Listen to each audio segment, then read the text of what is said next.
Greetings and welcome.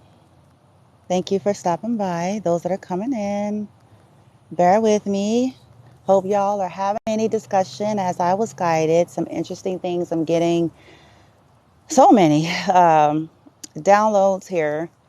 And as I myself have just been simply doing a lot of, excuse me, guys, clearing, a lot of blah, blah, blah, blah. Out in nature a lot, and it's just coming like woo rapid. It's rapid fire happening. So I can't even hardly keep up with some. So I'm like, I can't keep up. I still got to do uh the one other reading I'm supposed to do. So I'm trying to best as I know how uh to keep up with the downloads, the readings, and then everything else that I have going on outside of social media presence. So I'm just trying to keep up with all of that. But some very basic things came to me today as I was just sitting in meditation and doing a little mini reading of my own personal. It wasn't for like another person or collective. I was just doing something for myself. And I was sitting there and I kind of just kept asking, like as I did my own self reading and was in meditation, I was kind of like asking, like, why, because my guides and the cards and the oracles that were coming out, my guides were revealing so much about the fear that feminine narcissists operate in. Now, they all operate in fear. And I do want to just say as a disclaimer about, my view and take on narcissism and tying it into the conscious ascension journey or path, at least for any who resonate with that, because not everybody do, which is fine. But based on my research and experience personally, and I'm talking over the years now, I'm not talking about just you know what I'm saying? Just this year that went by or when this last something went down. Like, no, I've been doing this since like intensively. It was before 2016. I kind of started a little bit, but I've been doing it intensely and very thoroughly since 2016. Okay. We're in 2022. So my conscious ascension path had already really began. Okay. So what I've come to know from the experience and all of the research is that combining the whole behavioral health diagnoses of narcissism, okay, whether it's diagnosed or not, but just that whole phenomenon, that issue, what's really going on biochemically, neurologically, psychologically, okay, merging that with conscious ascension. What I've come to find out is that this is what's going to surprise everybody. I think I've said this, though, here and there. But yeah, I just think we don't be getting it. I know I've said something like this over time, here and there. Okay, get on point, Brandy. Hello. So, guess what? Narcs and empaths are the same, but different. Before somebody have a shit attack, okay? Because I know somebody is going to have a shit attack, and I'm a Hioka empath, so I get it. I know we're different, but somebody will have a shit attack, like, oh no, the fuck, girl, shoot, speak for yourself, right? I get that because we're not that in that form. We are not. How do I say this? Light team, help me. Okay, they're saying just roll with what I need to say. Shit, fuck it. Okay, so I'm speaking. I need to clarify something though. The position I'm speaking from at this point is energetic. Okay, I'm not talking about conduct choices and behaviors, habits, activities. Empaths do not participate in the same behavior. Okay, so this is why it's so different. Okay, but we're talking from the energy space. That's why I'm trying to separate it for you guys. Okay. Empaths, no, you don't. If you are a true one, not one of these people that's going about talking about, I'm sensitive, I'm an empath, no, but if you are, you know, not the ones that are doing that to manipulate and get shit and to try to, if you're a true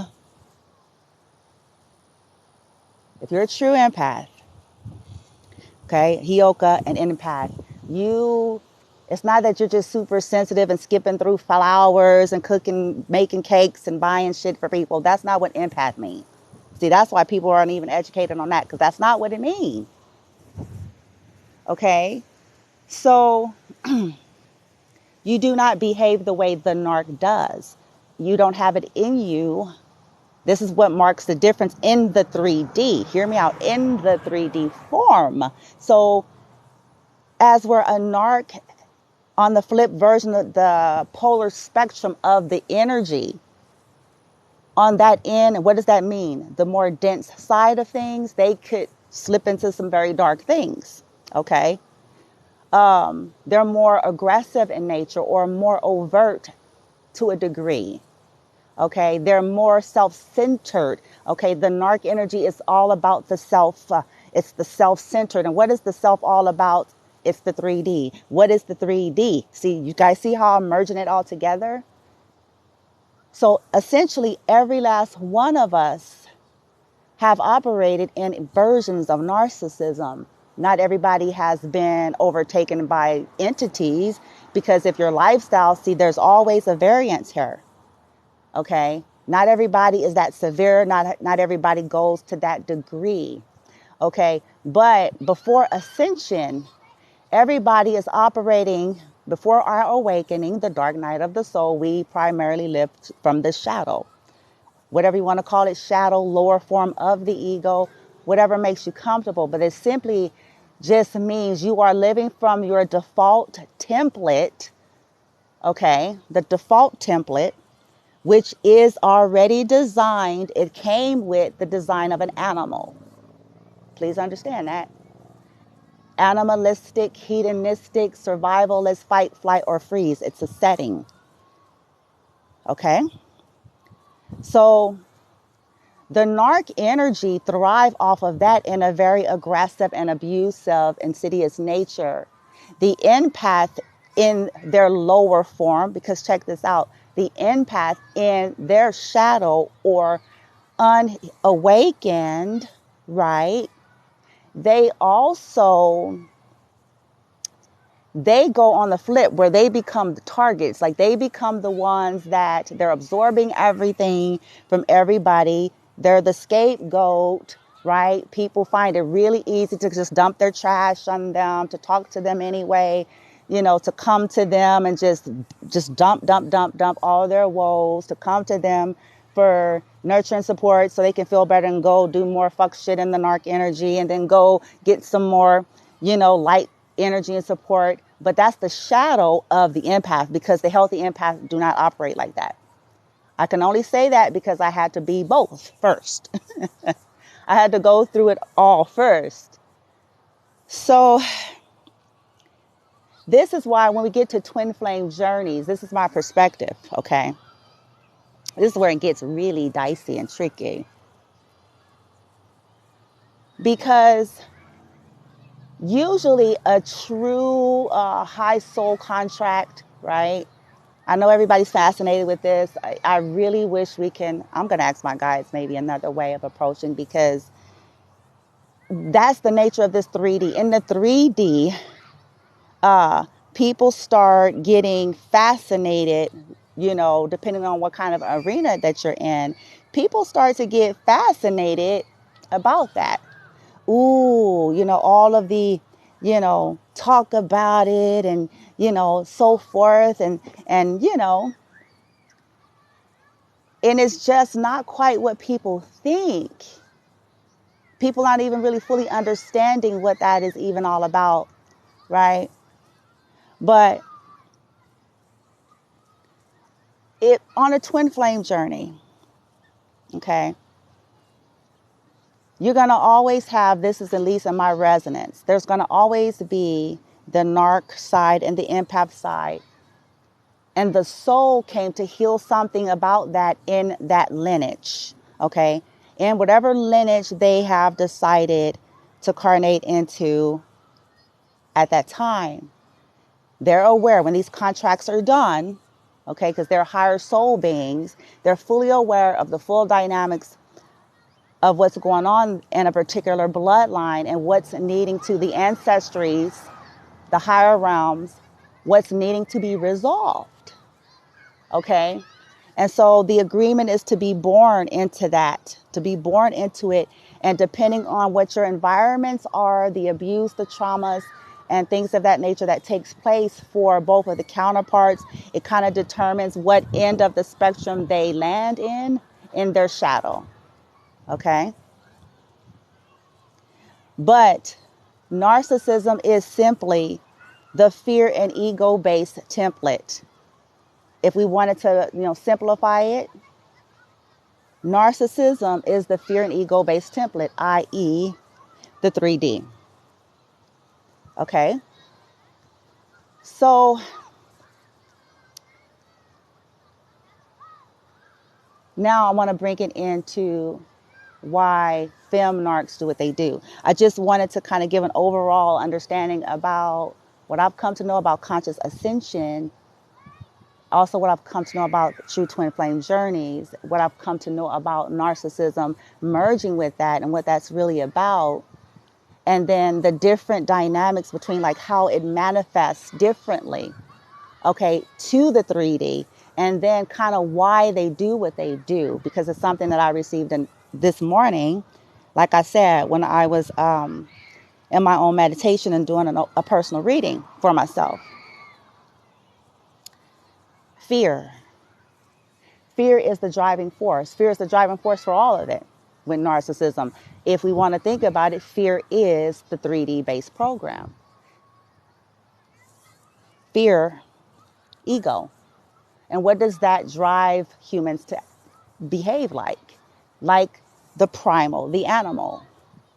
Because all of that is designed to help us, an ancient experience of a human to be able to sense danger, to be able to survive very harsh, environments and so forth when things were way different than this. So it was designed just like an animal. In the animal world, they can sense certain things, okay? But it was never meant to be the whole life's experience because it's dangerous to live that way, not only to the self, but to others, right? Do your own research. I always invite folks to do that. Like, look, you ain't got to swallow nothing. You ain't got to swallow nothing. Just do your own research as you feel guided. So this is the nature of the game. If we want to keep it real and look at the 3D for what it is, then it explains it. It explains crimes of passion. It explains robbery, thievery. It explains lies, deceits, group controls. It explains all of that. Fear. Okay? Fear. For the narc, why? Very similar to a masculine, the narc, it could, in my opinion, the narc could be more insidious. Now, I don't mean to be biased with that, but I guess it just depends on the severity of their conduct. And the reason why I say more insidious is because for a feminine in the 3D, okay, just hear me out. A feminine in the 3D versus a masculine in the 3D.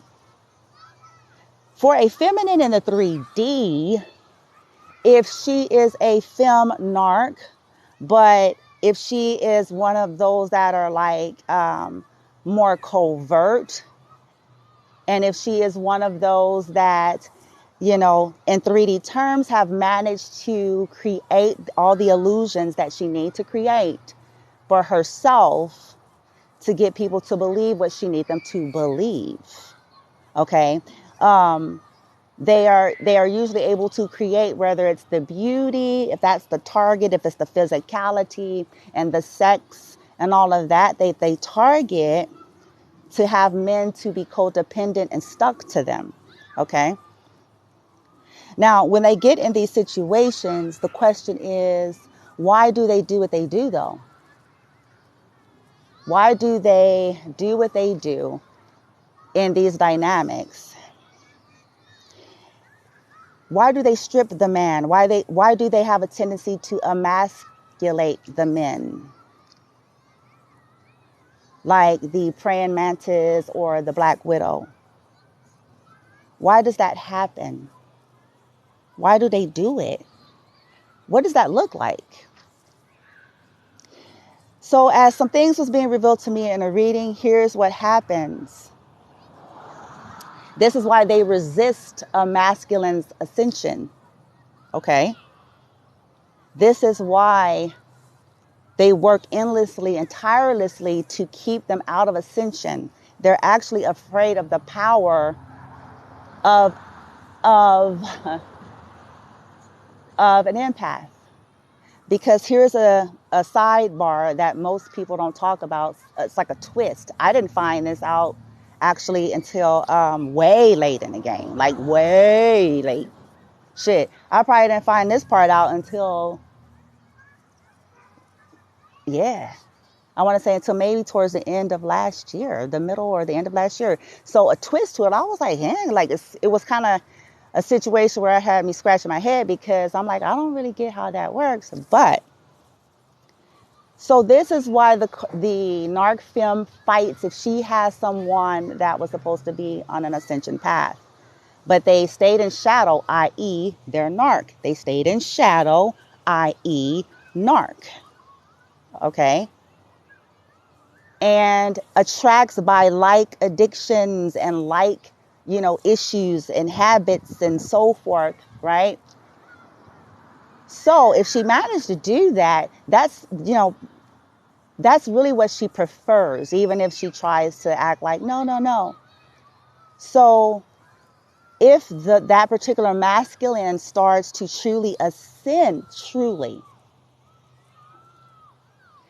in that process, masculine is regaining their power. Okay? Their sight changes. Everything changes as we ascend. We see differently. We think differently. We start to feel differently. Okay? Magic, black magic, and its effects are limited. The more we ascend, the weaker those things could contain, hold, affect, or influence. This is why Narc femmes hate this, okay? This is why they hate it, and this is why they try to stay as close and attached as they can to ensure that those particular kinds of masculines don't ascend, and why they have abandonment issues, okay? They fear being alone. Okay, they're insecure. And I'm not talking about just in the healthy sense that everybody has dealt with it. It has gone way wrong. This is why they're considered a femme narc. Okay.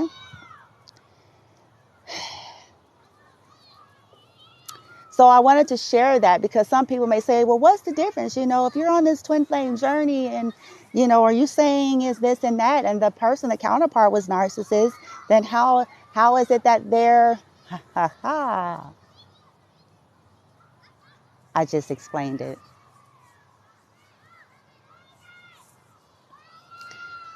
Every last one of us, even when we are divine and came here as divines, okay, hear it, came here as divines.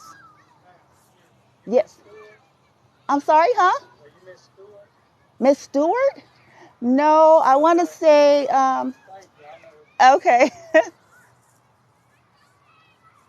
Who that? Let me see. Let me check something out, y'all. Hold on.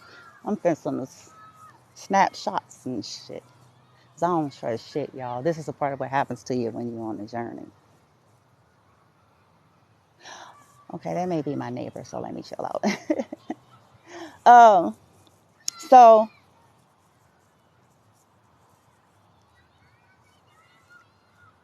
as I was saying,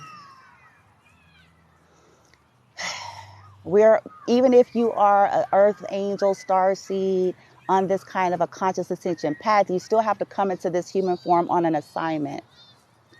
And that assignment is connected to the lineages, that whatever you agreed upon in the ethers, however that went, okay, already knew what kind of, traumas and drama and addictions, because the point was to come to deal with it. See, that's what people don't get either. They think this twin flame stuff is all about, ooh, we so together.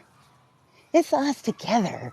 And we is going to skip down the street and sing songs. And look how special. Like, yes, there's special things connected to the twin flame journey, but that's not why. It's not why. It's not what they're about. It's not why, they come to do these things.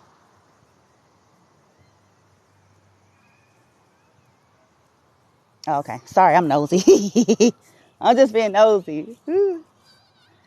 Their real assignment was about healing the wounds in our own soul's journeys that we have had first. Okay, that's the primary assignment that the twins have. Okay, it was first for them, that they could awaken and heal the trauma from their parents, because they usually are born into a karmic family, okay, that resisted the ascension. So someone in a lineage had to come to do it, okay, chose to come to do it. So the families usually are karmics because, again, they have resisted. So they're going to be ones that are hell-bent on trying to kill you. Hell-bent on it, whether they are fully consciously aware of it or not. Some of them are.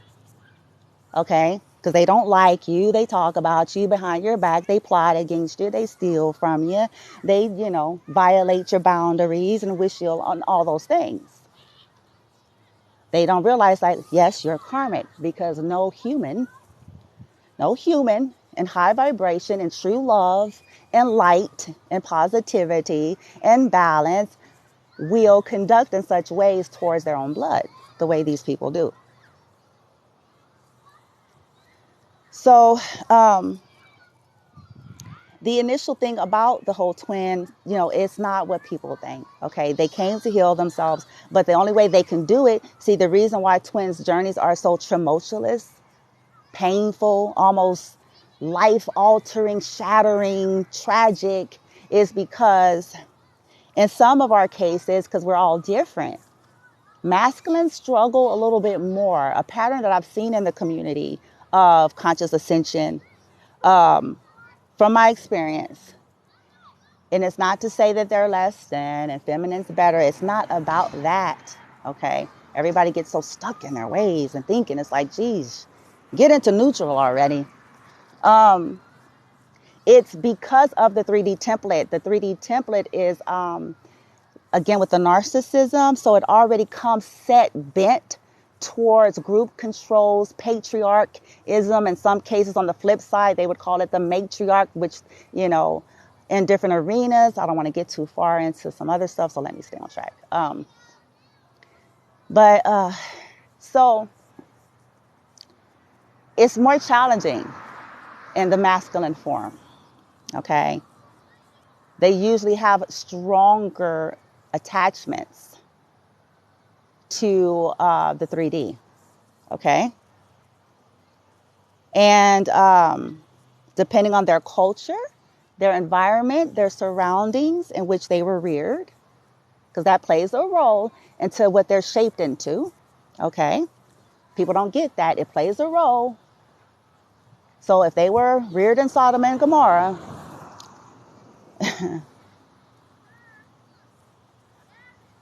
well, you just know what the rest of that is, right? So if they already had that, they're reared in Sodom and Gomorrah. Let's say their parents was fucked up too, in a different way. Because sometimes shit be looking on the surface one kind of way, but on a real, they fucking neglected the kid. They weren't there. They left them to themselves, threw them out, beat them. You know what I'm saying? And then you have the Sodomites, land of the Sodomites around you, sniffing. Because they already know who you are energetically, even if they don't even know what the fuck is going on. Then, if you have a situation where the masculine is a handsome motherfucker, a handsome fella. Oh boy, yeah. He gonna go through hell. He knows it. He know. Because it's designed to, that's all of the distractions, you see. See, the divines have to figure this out for themselves at some point. Like all of that was all a distraction. Come here, come here, come here, come here, come here. Look what I got. Woo! Woo! Come here, come here. Look what I got. Woo! Look at me. Look at my fine self. Woo! Come over here. Woo! Come over here. Yeah. And then if they were already, like I said, they got to deal with their shit too. We don't carnate without the shits, that we got to deal with. So it takes them. Some of them don't make it, it's unfortunate. No, some of them don't. But in some cases, it just takes them way longer because if they're surrounded by a lot of devils,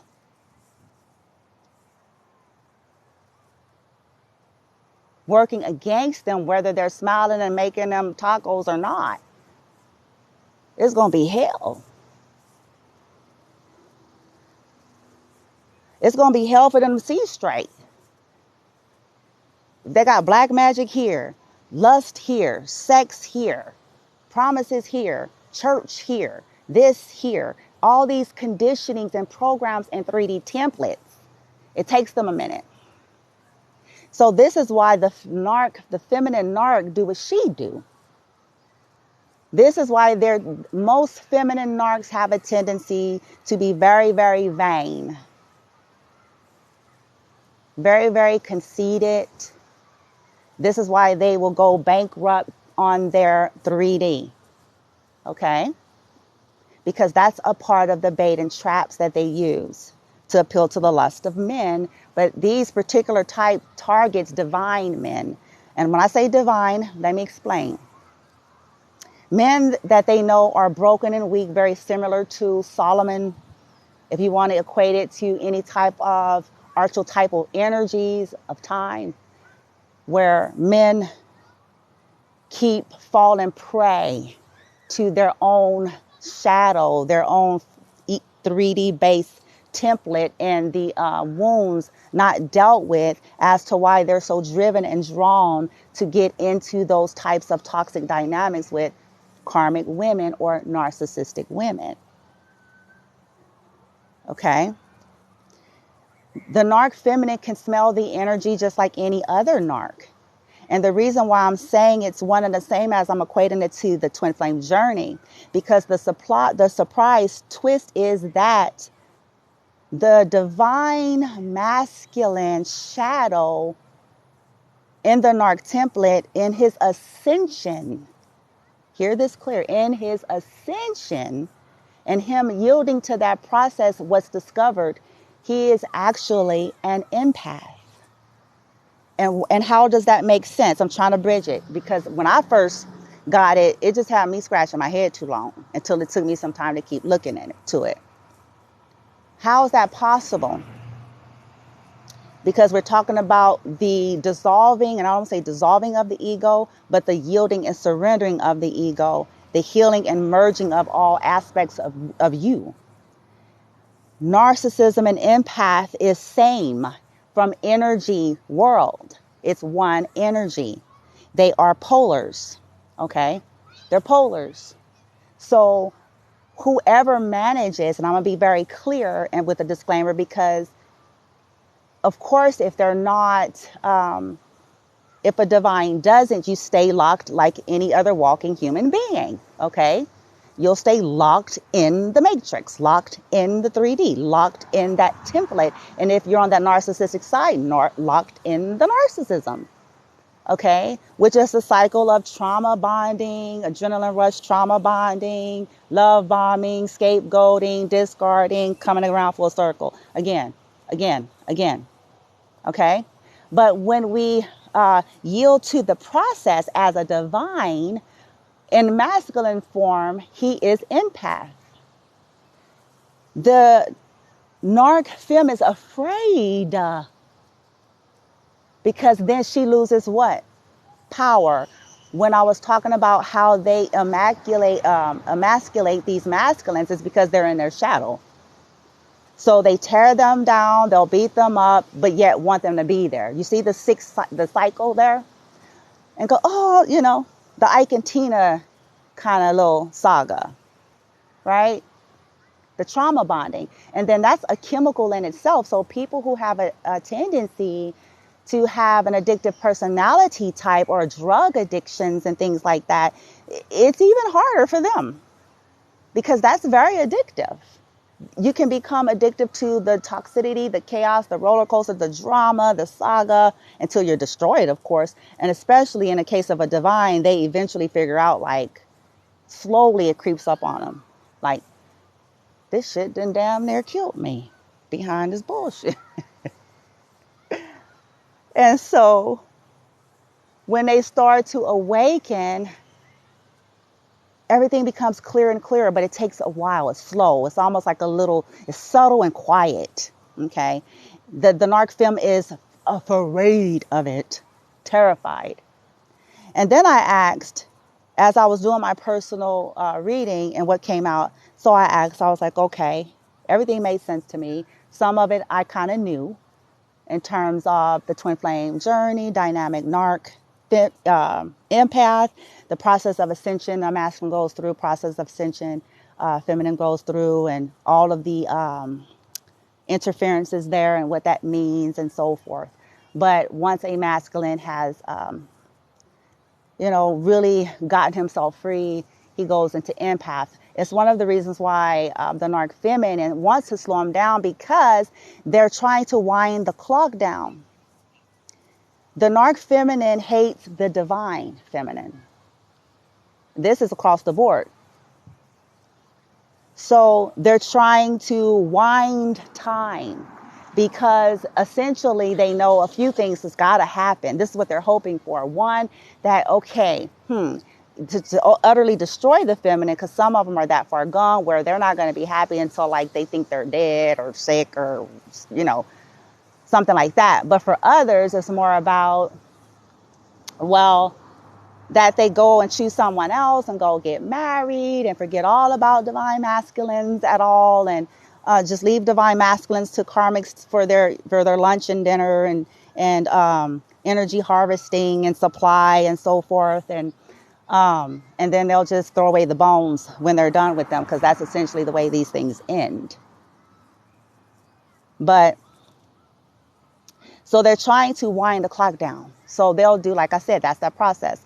The trauma bonding, the promises, the begging, the crying, the strategizing to cause confusion and chaos, the spell work, because first of all, they have an abandonment issue, and they don't want the divine feminines to be able to receive what is rightfully theirs, because that's, for whatever reason, in their sick way, to them, that means, I guess it means that they don't live or something, So that's the driving force. They hate the feminine. Now, here's why they hate feminine. Okay, because they actually hate the masculine too. They cloak it as love, but they hate the masculine. These women usually hate masculines. So that's why they use them for their disposal. Most of these women have been abused sexually, all sorts of things, and then they just kept refusing their healing, and some of them just piled it on and piled it on. So when you pile on all that energy, you have a subconscious hate. And so, but like to feed off of their energy and attention, and also off of tearing them down because of that hate. Okay? That's deep inside of there. And this is what a lot of masculines take, a long time to figure out as they deal with karmic women. Because they keep mistaking lust and the pull and the fake dreams and all these things that these karmics do with their spell work as, this must be the twin flame, it must be love. But it's not. They discover it later. They hate the feminine, because some will say, well, that's fucked up. Why hate divine feminine? Why hate divine feminine especially if divine feminine is gone by her divine feminine going by her get down, right? Especially for the feminines that don't leech onto the masculines. You know what I'm saying? The feminines that go, okay, they yield into, you know what I'm saying, acceptance. So they, okay, right? So what's the issue then? Like, the divine feminines are going to say, then what's the damn problem? What's the damn problem? If the divine feminines, unlike other karmic women that may have had a tendency to kind of bombard the masculine, right? Bombard the masculine, bombard the masculine, bombard them, bombard them, bombard them, bombard them, right? So they're all the karmic feminines in competition with one another. Okay, especially, like I said, if you have a handsome one now. If you had one of them, and you had one of them in Sodom and Gomorrah, land of the Sodomites and shit. Whoa. Land of the... I crack myself up. Shit. Good luck, motherfuckers. Good luck, motherfuckers. You had you one of them, boy. Woo, child. Ooh, honey, child, good luck. So, when divine feminines, in that case, because the divine feminine is usually like, she heals. It takes her a while, but she do. And she don't bother. See, the karmics, they'll ride their ass. The karmic feminines, i.e. the narc feminines, they ride the asses of masculines. Okay? They ride them, boy. And not just in the room, the special, nighttime behaviors,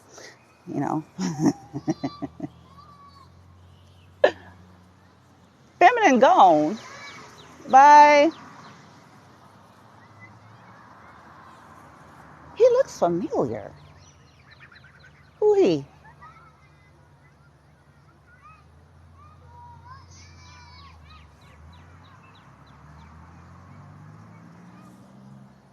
Hold on, y'all. I'm just tripping. He's home, dude.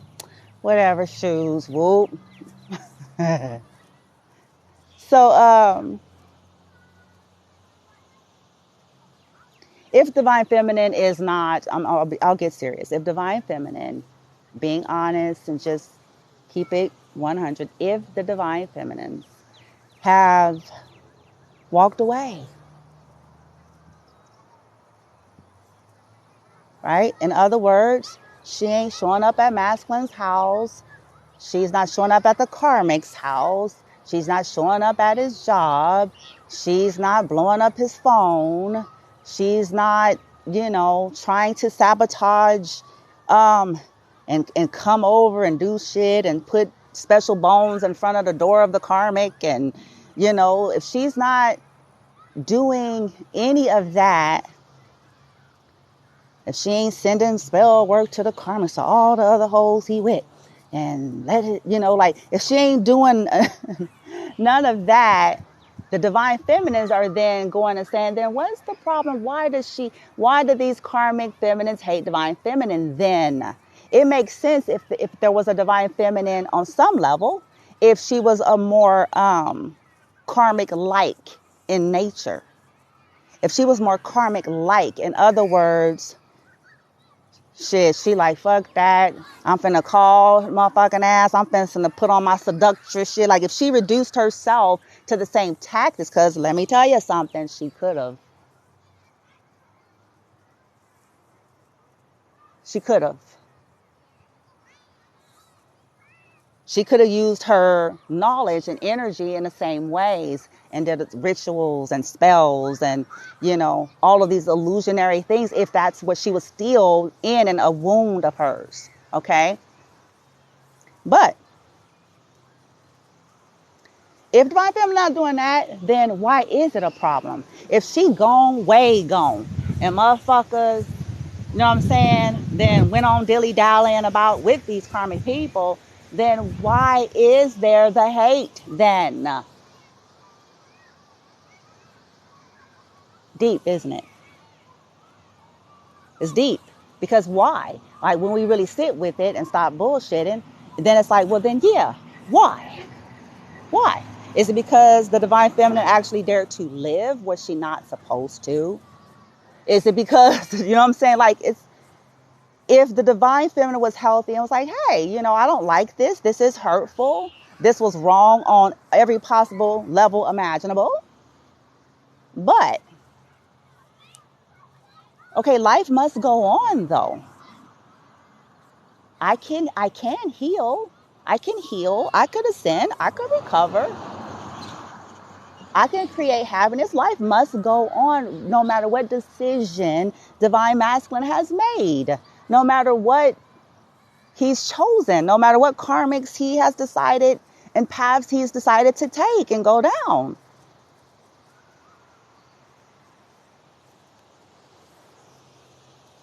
And I'm gonna tell y'all why I'm going somewhere, because divine feminists get upset and frustrated. It's like, look, they need to fight with them other karmic hoes, okay? Because I ain't one of them. I'm not one of them that's trying to vie for the attention of the masculine. And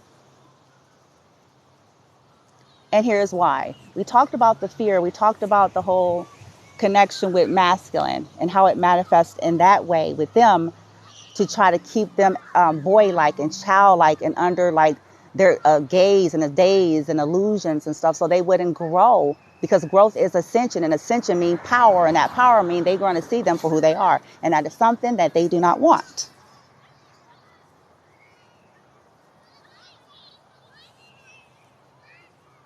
For divine feminine, because they know she has destructive power. When divine feminine heals and awakens, on a subconscious level, they're aware. Some of them, if they're into they know. So they know the veracity of divine feminine. They know that though that softness about her, that gentleness, that caring, that unconditional loving nature, they know that about her. So oftentimes is why karmic feminine will hide from divine feminines too. Why they will try to hide their visibility of who they really are. Because they know if they get discovered on an energetic level, spiritual level, soul level, and physical level, and divine feminine is in alignment in their ascension, okay? If the divine feminine happens to be one of the rare Hyokas, they know that there's a veracity to that energy that nobody expects, because it's not the natural, it's not the template or the natural frequency of the divine feminine's operation. Normally, their normal operation is kind of more what most folks can sense and feel about them, which is the skipping and the damn tulips and the flowers and the fucking, you know, fairies and shit, like, ooh, and, you know, very kind, very patient, you know, the natural energy. But Hyoka serves for a different kind of purpose. Hyoka has a different role, which is destruction. It's destruction to illusion and lies. It's a very heavy and powerful energy. It has the ability to strip. Okay? So even if divine feminine is way gone somewhere else, she's somewhere sitting down on the grass, scratching, eating some crackers, you know, she ain't trying to scheme and strategize. Ooh, how am I going to get to what I'm going to do next? What kind of spell I'm going to get and make and do next to get to she's like, oh man, I'm doing healing work. I'm going to heal myself, my kid, my life, and then enjoy the fruits of my labor. Like, but they know. So this is why the target is heavy on feminine. This is why the black magic and the this and the smear campaigns and the thievery and the bounty hunting and paying people to set, you know, putting spells on people to be willing to hunt her down and kill her. But see, that's that 3D base. And unfortunately, if people is in the land of the sodomites, half of them are under a spell. I'm going to just keep that on the 100. And that's why they do what they do. That's why they're kind to people and they don't know why they're kind, or they like people and they don't know why they're liking them. They approve things. And so, you know what I'm saying? It's driven by lust. You know, Vegas is Sodom. Vegas is the mob. Vegas is the energy. Nevada. It was built on nightlife. Okay, it's built. That it came up with that whole get down as its foundation. So the template is cutthroat, lust, gambling, nightlife, buying shit, eating shit, compete for shit, stealing shit, killing shit that threatens to make you lose shit, and you know, whatever. That's the whole template. Most are vibing in that, even the so-called conscious ascension community and religious community. Of course, there are always some. I'm not saying every single individual, so please, you guys, when you come on YouTube and look at this, take it with some balance here. I'm not implying that. But I will say, majority. And if we're honest, if we're really honest, and if anybody's ever really been there for a decent period of time, you'll know what I'm talking about. I know there's areas that are not all, on the strip. I'm fully aware. I lived out there for a good 5 years or so. I understand that.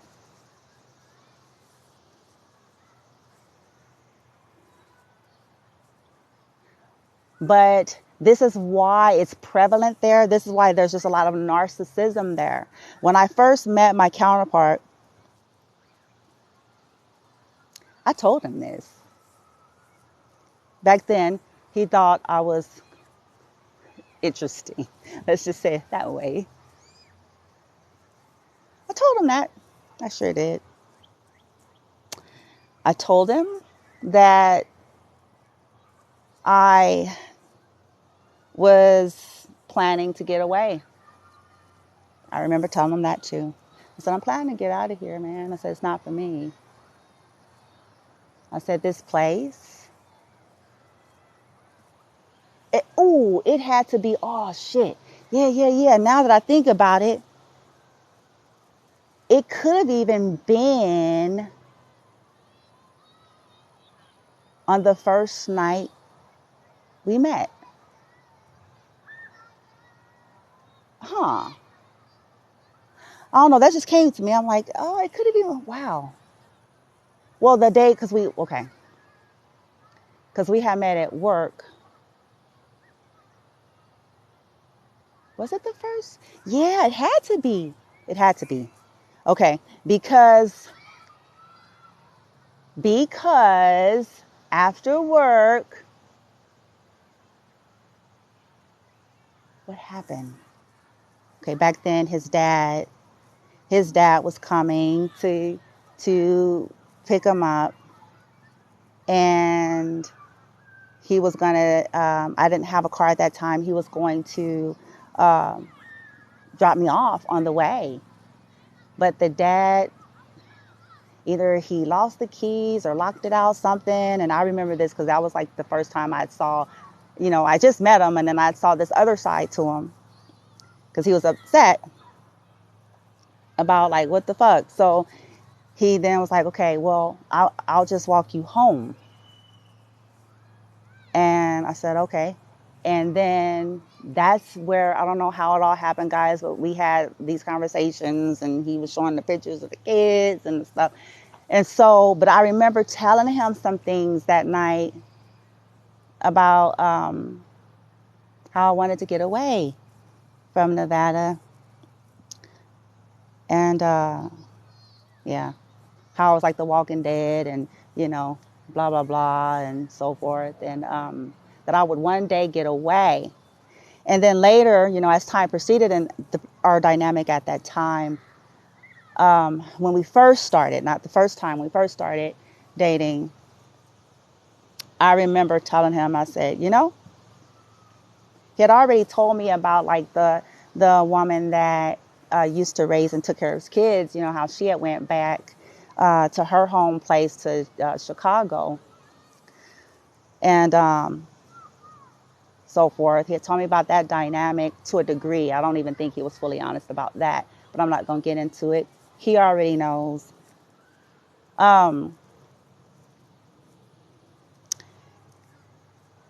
But when we first started dating the first time, I think at some point I'd asked him, he may remember this. I'd asked him, I was like, you know what? If I get out of here, you know, because we were together at that point, and I was like, when I get out of here, if I get out of here, would you be open? I asked him, I said, would you be? How do you feel about that? Because he seemed, again, very attached. I was able to pick it up back then. He seemed very attached to the Vegas energy. Back then he was in denial and was kind of like, oh, you know, because he had his kids and the father, you know, to a degree there was a thread of truth. It was a thread of truth. But it was more about the familiarity of what he's always known. And that 3D template, you see. Because I understood energy, I was already understanding it then. And I knew, I was like, Because I was watching people and looking at people, and I was like, I was like, look at the motherfuckers over here. Like, everybody look worn the fuck down. What's up with that? No matter what industry and shit, it was like certain things. And then like the so-called elites and privileged, probably the spellcasters and the secret societies and shit. Whoa. They're the ones, you know what I'm saying? I'm like, nah, something off about that. Energy harvesting, trying to slavery times, fuck that. I'm like, nah, I ain't no slave, goddammit. You will not have me or my son or mine. Thank you. Revoked. I am no slave. I ain't finna get out here in this rat race and see, the strategy of all that. Okay, thank you, team. They're asking me to wrap it up and to say this one more something I need to say. The reason why narcissists like to make people exhausted and stressed out and pent and pressed down is because then you can't heal. They need you to not be able to heal. They need you to not be able to see, okay, clearly. So they want you to have a very hard life, because if you have a hard life, you can't heal. This is why I was lured to Nevada. That was the hope. Surprise!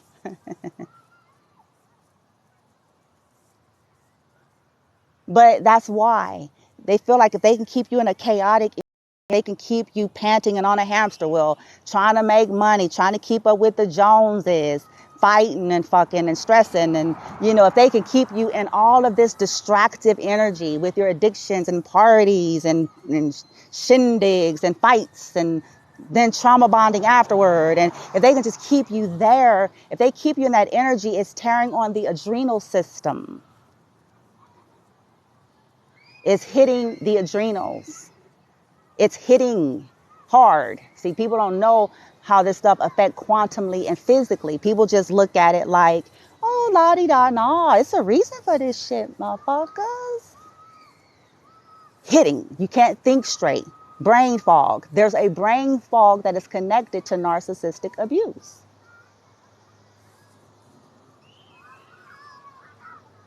And they use that so that they can, you know, do the whole shebang bang thing when they're trying to perpetuate something to the exile folks who are oblivious and probably under their spells. But this is why they do that, so that the divines don't heal. So they want you pressed down. They want you stressed. They want you to feel like you have to work 24/7. They want you to feel like you got to fight all day. This is why they tried to target my son. I know everything that these people did. For that, this is going to be an interesting thing to watch happen.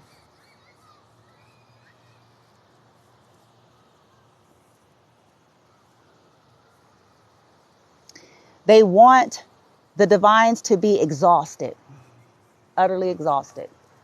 so that they're confused, so that they would cave more. Because when you're exhausted, what do? Let's be honest. When we're exhausted, most humans have a tendency, just by nature, you're exhausted, you're probably just going to pass out on a couch or a bed. You're going to numb out if you drink or do any of that. Okay? You're not going to do much. You're just going to be dazed the fuck out. And then you're going to get up and you're going to do it over again until your body collapses. Okay? And the hope for that is that these divines don't ascend and heal so that they're not exposed, shattered, and the whole bond and that whole toxicity and those ancestral wounds finally get healed. The ancestral wounds is not what people try to stomp around and thinking they talking about.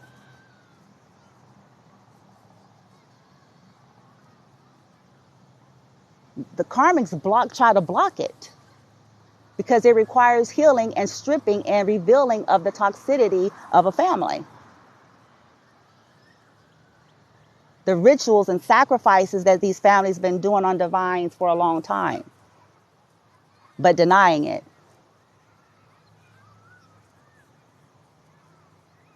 The voodoo and the hoodoo they've been investing in for a long time, but denying it. That's to be exposed. The divines were to get free and to break that, okay?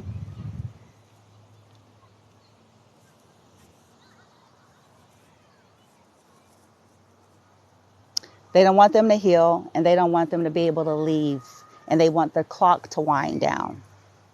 So this is why if any masculines come on the YouTube later at all, hopefully you're able to hear what I'm saying. And I'm talking about all masculines on a collective scale here. I'm talking collectively, because this is the part of what fucked a lot of you all up for a long time. But you do have to get there for yourself. This is why Divine Feminine is always out. She's always out of the way. You have to do that stuff for yourself. Otherwise, she is just playing the same role as Karmic Feminines, which has a tendency to feel like they have a right to boss you around and tell you what to do. And what choices to make and how to think and how to feel and how to this and how to that. We are all supposed to go on the journey to do this for ourselves, including you, masculine. Feminine is your muse. She's been your muse and your guide energetically if she was ahead of you. But she won't step into the karmic energy once she's gotten out of that. She won't violate you. She's not going to violate your rights. She's not going to use her I'm a divine feminine to come and tell you what the fuck you got to do. You don't have to do anything. This is your journey. It's for you to decide. Hopefully you catch the lessons in terms of just your healing. But it ain't got nothing to do with who you have to be with. Please understand this, masculines and divine feminine. Okay? No, things are set up in a contract. I get all that. Yeah. But it's that whole half of two energy is what's messed up. That's the problem. That's the control energy. No, nobody don't. No, they don't. Ideally, people should treat folks properly and kind. If they don't want karmic, whoop ass. Ideally. But nobody has to nothing. Hopefully, following the soul's path and guidance, that's the best we can say and do, because that's what it comes down to. But we each individually have to do it. Feminine had to do it and will continue to. Masculine, that was the whole point. You had to experience certain things so you could see for yourself. You had to. Because as feminine would try to speak or say something, in you guys' shadow, you guys are resistant to that. You're still entangled in the Black Widow's webs and stuff and that template and all that energy. So you can't see straight. You can't hear straight. You can't think straight. Everything coming from Divine Feminine is discombobulated to you. So no matter which way things would be turned, it would be on your side, masculine, looked upon as a certain way. Ironically enough, the very way that you're probably ironically seeing now, you should have been viewing these karmic feminine energies. Divine feminine already knew that. She already knew. Okay, but she's not going to violate you. Okay, she knows about what was done. She also knows that this is a path you have to choose on your own. She has to live her life. You have to live yours. You have to, work it out for yourselves and all of that. But she ain't trying to glue you down. You're not an object. We're not objects. And this has been something I've been trying to shake off of my life for a long time. We're not objects. We're not slaves. People should be coming together because they want to. Okay? All right, I gotta go. My guys were telling me to wrap it up and get out of here. So, namaste.